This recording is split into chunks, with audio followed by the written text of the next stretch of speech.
जिंदाबाद। बीच में साहब, बीच में जिंदाबाद। बीच में आओ साहब। मैं साहब के पास कौन है मैदान? ये शहीद को श्रद्धांजलि देने का प्रोग्राम है और आज मैं समझता हूं हर एक व्यक्ति का हृदय कहीं ना कहीं ये महसूस कर रहा होगा कि जब शहादत जैसा विषय आता है तो हमारे रोंगटे खड़े हो जाते हैं। मैं सर्वप्रथम उस शहीद आत्मा को जो हमारे बीच से चले गए उनको नमन करता हूं। उनके पूरे परिवार को एक ऐसी सोच और ऐसे विचार के साथ कि हम सब उनके साथ हैं, देश उनके साथ है। उसके छोटे छोटे जो बच्चे हैं, 2 बेटियां हैं, एक छोटा बच्चा है जिसके सर से पिता का साया उठ गया। लेकिन आज ये पूरा मंच जो हर जाति हर वर्ग के लोगों से भरा पड़ा है, वो आपके परिवार में जो बच्चे हैं उनके पिता को श्रद्धांजलि देने के लिए यहां पर पहुंचे हैं। तो इसलिए जो बच्चे हैं वो हम सब के लाडले हैं। मैं उनको भी ढांढस बंधाते हुए, उस मां को भी ढांढस, उस पिता को भी ढांढस बंधाते हुए जिनके जिगर का टुकड़ा चला गया है, और उस बहू को जो आज भी हर दिन रोती रहती होगी, सिसकती रहती होगी अपने पति के लिए कि होते तो क्या प्यार करते। मैं उस बहन को भी अपनी तरफ से ढांढस बंधाते हुए यहां पर जितनी सरदारी है, सब जो बड़े बुजुर्ग हैं, सबको नमन करते हुए मंच पर जितने नेता हैं, विधायक हैं, आदरणीय सांसद जी हैं और हमारे और आपके सबके नेता आदरणीय सचिन पायलट जी को धन्यवाद करते हुए कि वो इस मौके पर अपनों के बीच पहुंचे। देखिए, कभी कभी हम लोग ये समझ नहीं पाते कि किस समय पर क्या बोलना चाहिए। मैं जब अभी विजय सिंह जी हमारे बीच में थे, हालांकि वो चले गए, तो उन्होंने एक बात बहुत अच्छी बोली जिसमें राष्ट्र की बात आई। लेकिन कोई एक व्यक्ति बता दे, ये पूरा गांव जिसमें हर घर में शहादत भरी पड़ी है, जिसके हर घर से कोई ना कोई फौज में है।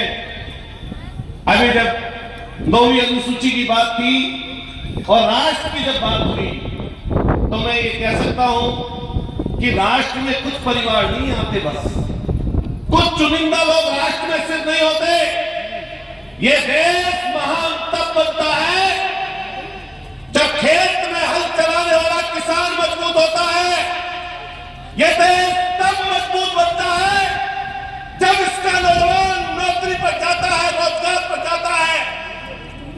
और कल्पना करिए उस शहीदी बाप के, उस बेटे की, उसके पिता की, जिसका बेटा चला गया। अगर वो हल्का पड़ जाएगा तो कभी एक राष्ट्र मजबूत नहीं हो सकता। लेकिन आजकल कुछ ताकतें हैं, ऐसी ताकतें जो हर दिन बढ़ रही है। मैं जब उत्तर प्रदेश के मेरठ जैसे क्रांतिकारी शहर से आता हूं, जिसका नाम मेरठ है, वो 1857 की धरती है। जब पुराने धन सिंह कोतवाल जी का जिक्र करते हैं तो इस कमांडो, इस बेटे की, कुलदीप की भी शहादत कोई कम शहादत नहीं है। इसलिए यहां पर मैं कहते जाता हूं कि कतरी और करनी में जो अंतर करते हैं उनको नेगलेक्ट कर देना चाहिए। मैं दल और पार्टी की बात ना करते हुए मैं सिर्फ इतना कहना चाहता हूं कि जब आपके विषय में व्यक्ति निकलता है, बढ़ता है, आगे जाता है, तो कई बार उसे नुकसान करने की चेष्टा की जाती है। लेकिन जनता जनार्दन है, जनता से बड़ा कोई नहीं है। जब तक आपके दिलों में जगह है, जब तक कोई छोटा और बड़ा किसी को नहीं कर सकता।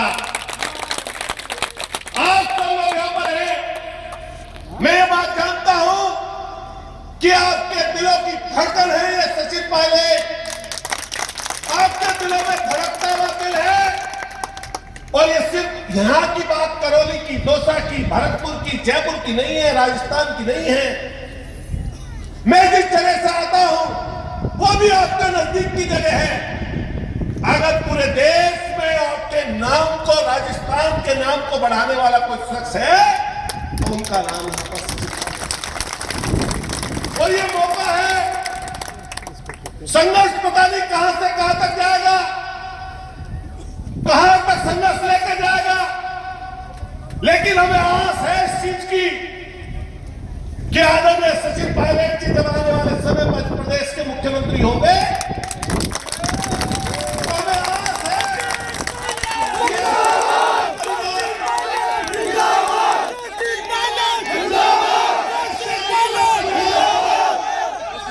ऐसे कितने परिवार हैं चाहे किसी जात के हो, किसी धर्म के हो, किसी मजहब के हो, हर एक घर में आप समझ लेना मदद पहुंचने का काम होगा जब इनकी सुन्नता को देखते हैं। मुझे पहली बार इनके साथ हैदराबाद जाने का मौका मिला।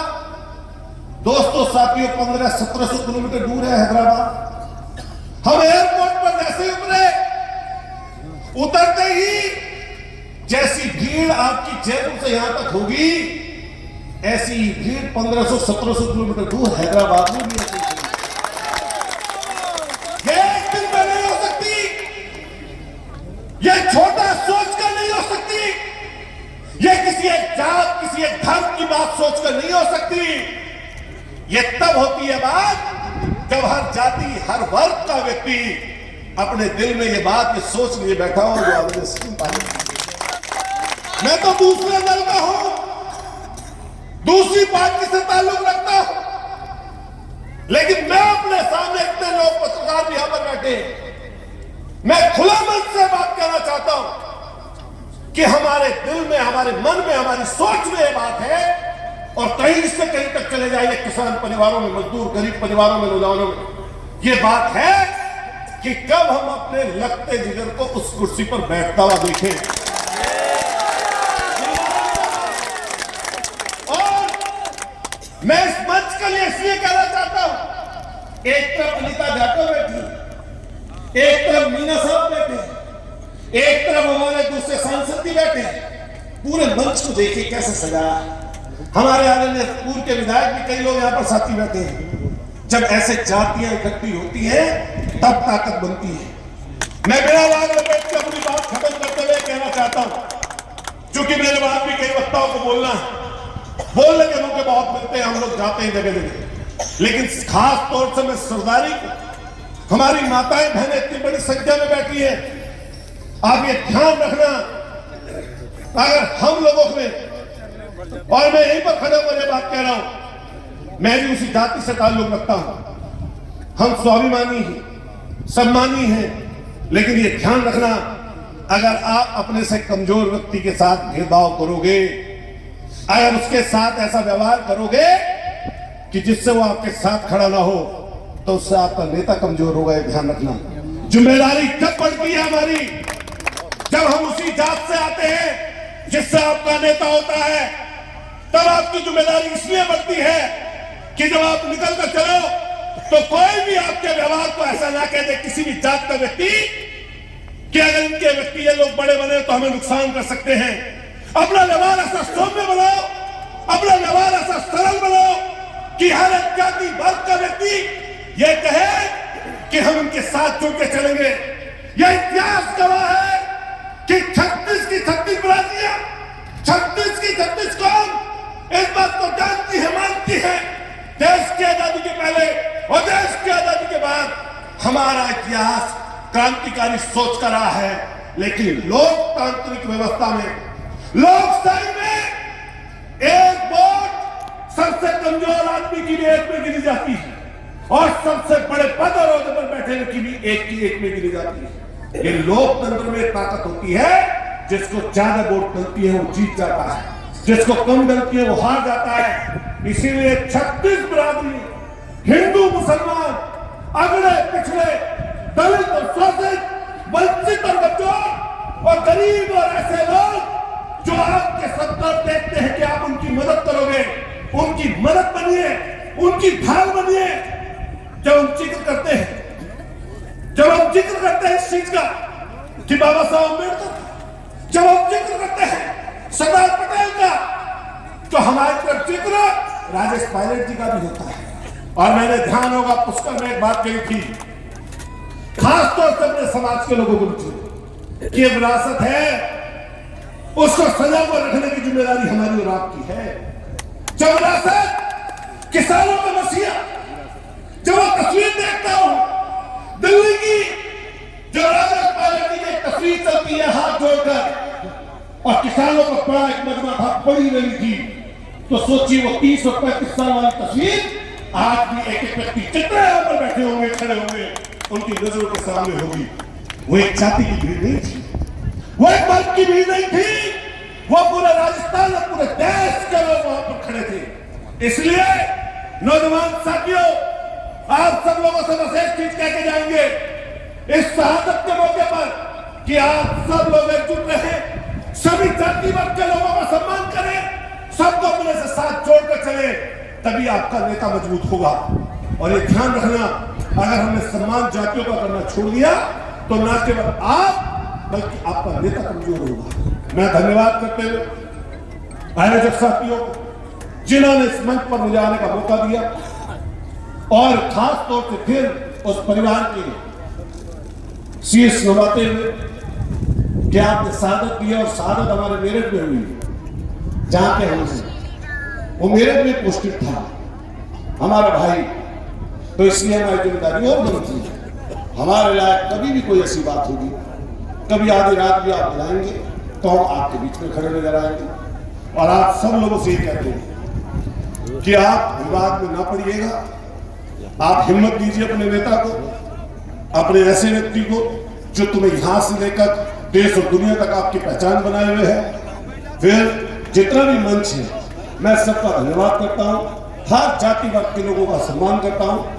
और देखिए, दल और पार्टी की जब बात आती है तो हमारे सचिन पायलट जी यहां पर बैठे हैं, मैंने देखा हर दल पार्टी का व्यक्ति इनका सम्मान करता है।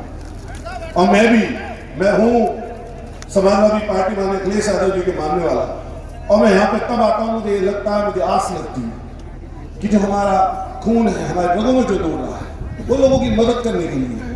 और मैं फिर जितने भी मंच पर सभी जाति बिरादरी के लोग यहाँ पर बैठे हैं, विधायक, सांसद के लोग, पूर्व विधायक के लोग, आप सबका सम्मान करता हूँ। और बस इसी आशा विश्वास के साथ कि आज हमारी और आपकी, और ये जो बैठा है सब सामने मजमुआ बच्चों की, छोटों की, बड़ों की के सामने आपके बैठे हैं, और लीडरशिप के ऊपर ये चीजें चलती हैं, तो आप सब लोग इनका भी ख्याल रखिए, आपका भी ख्याल सतत होता जाएगा।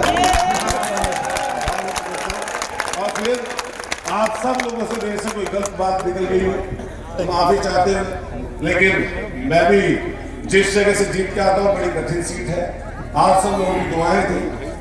MLA बन जाते कई बार लोग समीकरण से किसी और के कारण, लेकिन नेता बनना बड़ी बात है, नेता बनना बड़ी बात है। तो आपके सामने जो बैठे हैं वो नेता के रूप में बैठे हैं, तो इसलिए अपने व्यक्ति को, अपने सरदारी को और अपने सब चीज को, सिर के ताज को आप बचा के रखना, संजो कर रखना।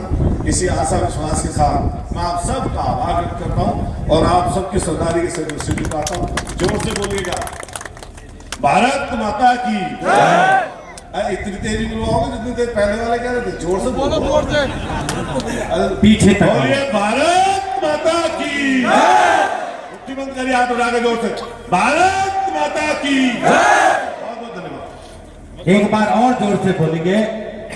मैं कहना चाहूंगा, ये भारत कोई भूमि का टुकड़ा नहीं है, ये जीता जागता राष्ट्र पुरुष है, ये वंदन की धरती है, ये अभिनंदन की धरती है, ये अर्पण की भूमि है, ये तर्पण की भूमि है। यहाँ की नदी नदी हमारे लिए गंगा है, यहाँ का कंकर कंकर हमारे लिए शंकर है। हम जिएंगे तो इस भारत के लिए, हम मरेंगे तो इस भारत के लिए, और मरने के बाद भी शहीद कुलदीप सिंह की इस मूर्ति को कोई कान लगाकर सुनेगा तो एक ही आवाज आएगी, भारत